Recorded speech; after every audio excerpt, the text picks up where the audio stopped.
नमस्कार मित्रांनो, रॉस्पाटेक यूट्यूब चॅनलमध्ये मी हर्षद मराठे आपलं स्वागत करतो. मित्रांनो, मागच्या व्हिडिओमध्ये आपण टॅली प्राईममध्ये अल्टरनेट युनिटचा वापर कसा केला जातो ते बघितलं होतं. आज आपल्याला टॅली प्राईममध्ये कॉस्ट सेंटरचा वापर कसा केला जातो, कॉस्ट सेंटर काय असतं आणि त्याचा वापर करून आपण काय करू शकतो हे आपल्याला आज बघायचं आहे. चला तर मग व्हिडिओला सुरुवात करूया. Access denied.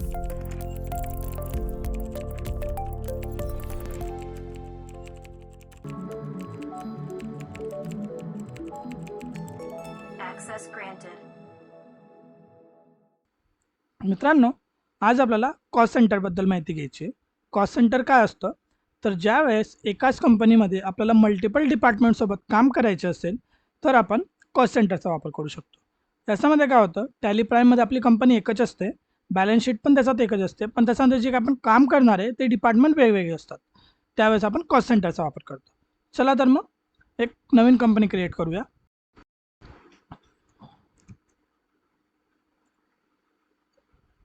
Create company. आपण कंपनीचं नाव घेतलं हर्षल फॅशन.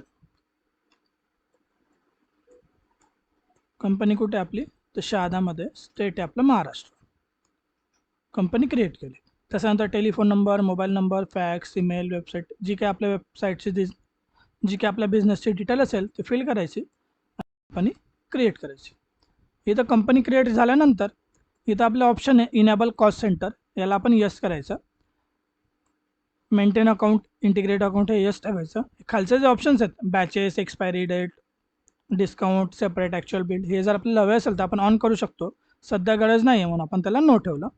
GSTची पण गरज नाही, याला आपण सध्या नो केलं आणि फाईल सेव्ह करून घेतली. एवढं झाल्यानंतर आता आपल्याला आपल्या कंपनीमध्ये परचेस आणि सेल करायचे आहे. सोबत आपल्याला 2 डिपार्टमेंट बनवायचे. आता आपली कपड्याचे दुकान आहे, त्याच्यामध्ये आपल्याला 2 सेक्शन बनवायचे. समजा एक लेडीज सेक्शन आणि एक जेंट्स सेक्शन, असे 2 सेक्शन्स आपल्याला बनवायचे. मग त्यासाठी आपण काय करणार, क्रिएटमध्ये जायचं, लेजर.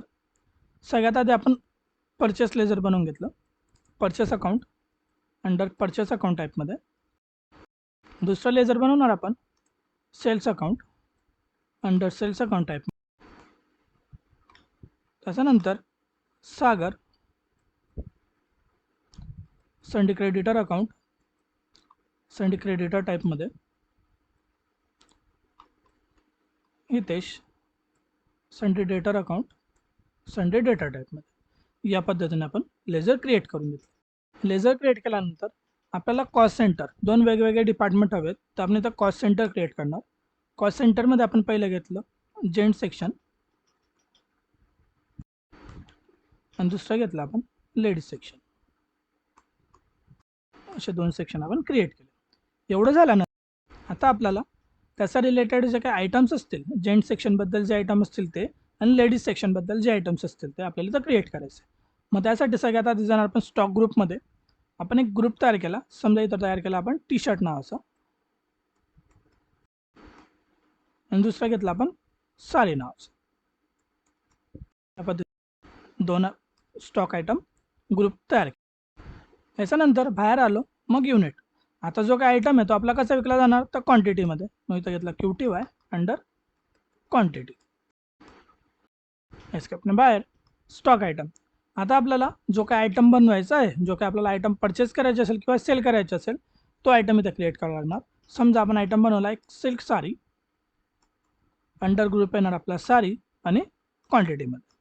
अल्टरनेटिव्ह युनिट याला द्यायचं असेल तर देऊ शकता, स्टँडर्ड रेट सेट काय असेल तर करू शकता. आपल्याला सध्या काय गरज, आपण त्याला स्किप केला. दुसरा घेतला आपण, आता टी शर्टमध्ये वेगवेगळे टाईप्स असतात. समजा आपण घेतला collar T shirt. Collar T shirt under याचा ग्रुप येणार टी शर्ट, हा आपण क्वांटिटीमध्ये विकला जातो. याला आपण अल्टरनेटिव्ह युनिट सेट करायचे असेल तर करू शकतो. याला आपण सेव्ह केलं. एस्केपने बाहेर आलो. आता आपण लेजर क्रिएट केले, स्टॉक आयटम तयार केले, ग्रुप तयार केला, युनिट तयार केला आणि कॉस्ट सेंटर पण आपले आपण क्रिएट करून घेतलं. आता आपल्याला काय करायचं आहे, त्याची व्हाउचर एंट्री पास करायची. म्हणजे आपल्याला समजा कॉस्ट सेंटर परचेस करायचे असेल, जेंट सेक्शनला परचेस करायचं आणि लेडीज सेक्शनला, दोघं सेक्शनला आपल्याला परचेस करायचं असेल, पण आपला जो काही व्यापारी आहे तो एकच आहे, एकाच व्यक्तीकडनं आपण दोघं सेक्शनचा मटेरियल परचेस करत असणार तर आपण त्या पद्धतीने एंट्री पास करू शकतो. मग वाउचर्समध्ये जायचं. आपण परचेस करतोय म्हणून परचेस वाउचर, याला आपण घेणार चेंज मोडमध्ये ॲज वाउचर टाईपमध्ये. मग सप्लायरचा जो काही इन्व्हॉइस नंबर असेल तो इथं एंटर केला. परचेस बिल 1 कोणाकडनं परचेस करतोय आपण, तर सागरकडनं परचेस करतो. इथं घेणार आपण सागर. कितीचा, समजा आपण 10,000चं सामान परचेस केलं. न्यू रेफरन्स कितीप्रमाणे, समजा आपण परचेस केला 10,000चा परचेस केला, 8 दिवसासाठी आपण क्रेडिट मागितले. 8 दिवसानंतर आपण त्यांना पेमेंट देऊन देणार. परचेस अकाउंट काय परचेस केलं आपण, समजा कॉलर टी शर्ट परचेस केले 5 क्वांटिटी 1,000 रुपयाप्रमाणे अंडर जेंट सेक्शनमध्ये. त्याच्यानंतर सिल्क साडी परचेस केली 2 क्वांटिटी 2,500 रुपयाप्रमाणे अंडर लेडीज सेक्शनमध्ये. बघा आता जर आपण इथं बघितलं, आपण सागरकडनं 10,000चा माल परचेस केला आहे. 10,000मध्ये आपण काय काय परचेस केलं, कॉलर टी शर्ट जे आहे ते 5 क्वांटिटी परचेस केला 1,000 रुपयाप्रमाणे, हे झालं 5,000. आणि सिल्क साडी जे आहे ते 2 क्वांटिटी परचेस केला 2,500 रुपयाप्रमाणे, असे जे झाले 5,000. हे बघा कॉलर टी शर्ट घेतलं आपण जेंट सेक्शनमध्ये आणि सिल्क साडी घेतली आपण लेडीज सेक्शनमध्ये. या पद्धतीने आपण इथं हे बिल पास केलं आहे. आपण सेव्ह केलं. सेव्ह केल्यानंतर एस्केपनं बाहेर आलो. बॅलन्स शीट जर बघितली, बघा इथं आपल्याला दिसतं आहे की संडे क्रेडिटरला आपल्याला 10,000 रुपये द्यायचे आहेत. जर स्टॉकमध्ये आलो तर इथं दिसतं आपल्याकडे की साडी आपल्याकडे 5,000 रुपयाचे आणि टी शर्ट 5,000 रुपयाचे. पण या ठिकाणी आपल्याला असं डिवाईड करून दाखवत नाही तो की जेंट सेक्शनला 5,000चं सामान आहे आणि लेडीज सेक्शनला 5,000चं सामान आहे. इथं तो डायरेक्टली फक्त जेवढा स्टॉक आहे आपल्याकडे तेवढी अमाऊंट दाखवतोय. आपल्याला तसं नको आहे. आपल्याला सेक्शन वाईज आयटम बघायचे असेल, सेक्शन वाईज सगळं बघायचं असेल तर आपण जाणार डिस्प्लेमध्ये स्टेटमेंट ऑफ अकाउंट. इथं गेल्यानंतर बघा इथं ऑप्शन आहे कॉस्ट सेंटर. जसं तुम्ही कॉस्ट सेंटरला एंटर करणार, बघा इथं पहिलं तर आपलं कॉस्ट सेंटर समरी. या ऑप्शनचा वापर असा असतो, इथं क्लिक केल्यानंतर आपल्याला टोटल जेवढे काय आपले कॉस्ट सेंटर असतील सगळे एकाच ठिकाणी दिसतात आणि त्याच्यामध्ये आपल्याकडे डेबिट आणि क्रेडिट किती झालं आहे आणि क्लोजिंग बॅलन्स किती ते सगळं आपल्याला एकाच पेजवर दिसतं. जितके काय कॉस्ट सेंटर असेल सगळ्यांचं एकासोबत बघायचं असेल तर आपण कॉस्ट सेंटर समरीचा वापर करायचा. त्याच्यानंतर दुसरं असतं कॉस्ट सेंटर ब्रेकअप. समजा आपल्याकडे मल्टिपल कॉस्ट सेंटर आहे, सेपरेट त्याला ब्रेकअप वाईज बघायचे असेल तर कॉस्ट सेंटर ब्रेकअपचा वापर करायचा. इथं जर गेलो बघा लेडीज अँड जेंट्स असे 2 ऑप्शन आहे. समजा तुम्ही लेडीजला क्लिक केलं, बघा इथं लेडीजचं दिसणार, जेंट्सला क्लिक केलं तर जेंट्सचं दिसेल. अजून काही कॉस्ट सेंटर आपल्याकडे असतील मल्टिपल्स वेगवेगळ्या लोकेशनला तर आपण त्या लोकेशन वाईज पण तिथं मॅनेज करू शकतो. जर आपल्याला लेझर वाईज बघायचे असेल परचेस सेल्स एक्सपेन्सेस तसं बघता येतं. ग्रुप वाईज बघायचे असेल तर आपण ग्रुप वाईज पण बघू शकतो. या पद्धतीनं आपलं झालं. आता आपल्याला काय करायचं आहे, विक्री करायचं. समजा आपल्याकडे एक कस्टमर आले आणि त्यांना टी शर्ट्स हवेत, 2 टी शर्ट्स हवेत. आपण त्यासाठी काय करणार, एस्केपनं बाहेर आलो, वाउचर्समध्ये जाणार. आता सेल करायचं आहे म्हणून सेल्स वाउचरमध्ये जायचं. कोणाला सेल करतो आपण, समजा आपण हितेशला सेल केला. सेल्स अकाउंट काय हवं आहे हितेशला,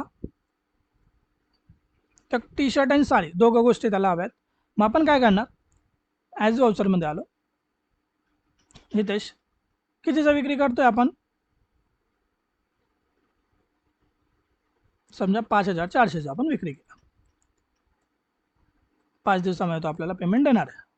सेल्स अकाउंट काय विक्री केला आपण, कॉलर टी शर्ट विक्री केले 2 क्वांटिटी 1,200 रुपयाप्रमाणे.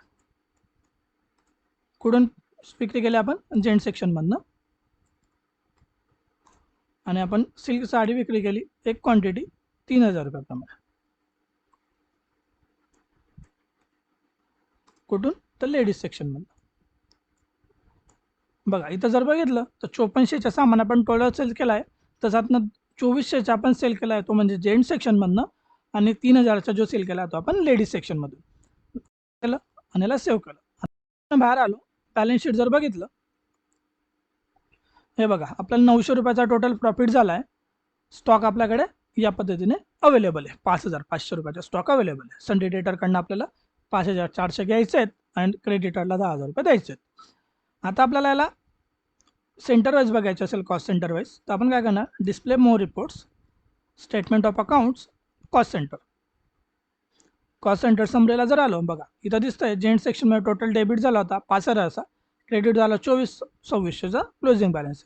लेडीज सेक्शनमध्ये 5,000 3,000 क्लोजिंग बॅलन्स 2,000. याला जर आपण ब्रेकअप वाईज बघितलं, हे बघा सेल्स झालं 2400 रुपयाचा, परचेस झालं 5,000चं. इथं आलो, परचेस झालं 5,000चा, सेल झालं 3,000 रुपयाचं. या पद्धतीने आपल्याला ह्या कॉस्ट सेंटरच्या एंट्रीज ज्या असतात त्या पास करता येत असतात. अशा कामांसाठी ज्यावेळेस आपल्याला मल्टिपल डिपार्टमेंटमध्ये वर्क करायचं असेल तर आपण कॉस्ट सेंटरचा वापर करत असतो. जर तुम्हाला या व्हिडिओमध्ये काही प्रश्न असतील तर कमेंट सेक्शनमध्ये विचारा. जर तुम्हाला हा व्हिडिओ आवडला असेल तर लाईक करा. जर या व्हिडिओमधील माहिती तुम्हाला महत्त्वपूर्ण वाटली असेल तर व्हिडिओला जास्तीत जास्त शेअर करा आणि असे नवीन नवीन व्हिडिओ बघण्यासाठी आणि त्याचे अपडेट्स आपल्या मोबाईलला मिळण्यासाठी चॅनलला सबस्क्राईब करा आणि बेल आयकॉनला प्रेस करायला विसरू नका. धन्यवाद.